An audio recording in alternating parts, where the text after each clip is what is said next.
Hi guys, welcome back to my channel. ఈరోజు recipe ఏంటంటే రవ్వ దోశ ఎలా చేసుకోవాలో స్టెప్ బై స్టెప్ చూద్దాం. ఓకేనా? 4 కప్పులు బియ్యం పిండిని తీసుకోవాలి.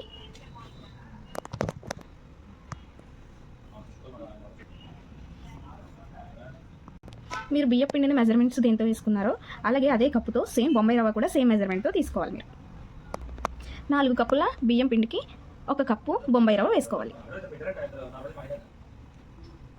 సేమ్ అదే మెజర్మెంట్స్తో 2 కప్పులు పెరుగు తీసుకోవాలి.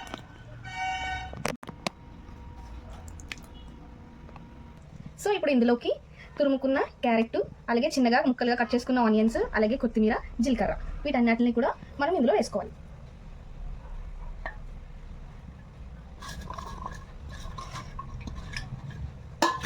అలాగే తగినంత ఉప్పు కూడా వేసుకుందాం.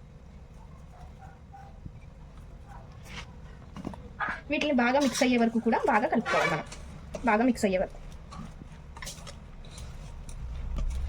సో వాటర్ పోసుకుంటా మిక్స్ చేసుకుందాం. ఉండలు కట్టకుండా కన్సిస్టెన్సీ చూసుకోవాలి.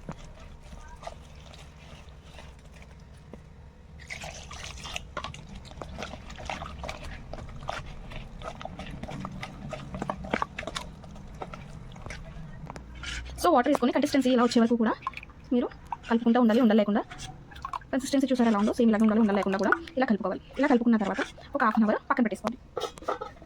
ఒక హాఫ్ అన్ అవర్ పాటు పక్కన పెట్టుకోవాలి. స్టవ్ మీద పాన్ పెట్టుకొని ఇలాగ ఆయిల్, అలాగే మీకు ఒకవేళ నెయ్యి ఉన్నా కూడా నెయ్యి కూడా మీరు వేయచ్చు. నేనైతే ఆయిల్ వేస్తున్నాను.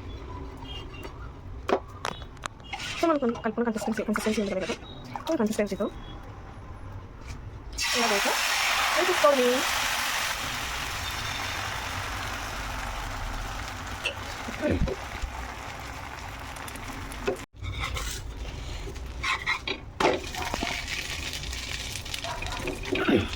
సో ఇలా అయిపోయాక మనం సర్వ్ చేసేసుకోవడమే. సో వెనక వైపు కూడా కొంచెం కాలించి బాగా సర్వ్ చేసేసుకోవడమే. నేనైతే మొన్న కొత్తిమీర టమాటా చట్నీ చేశాను, దాంతో అయితే సర్వ్ చేసుకున్నాను. సో మీకు కనుక వేరే ఏ చట్నీతో అయినా సరే మీరు సర్వ్ చేసుకుంటే చాలా బాగుంటుంది. ఓకే, సోనీ ఎలా ఉంది? చాలా బాగుంది. 10కి ఎంత రేటింగ్ ఇవ్వచ్చు? 10 అంటే చెప్పలేము కానీ 9 అలాగా. Okay, bye.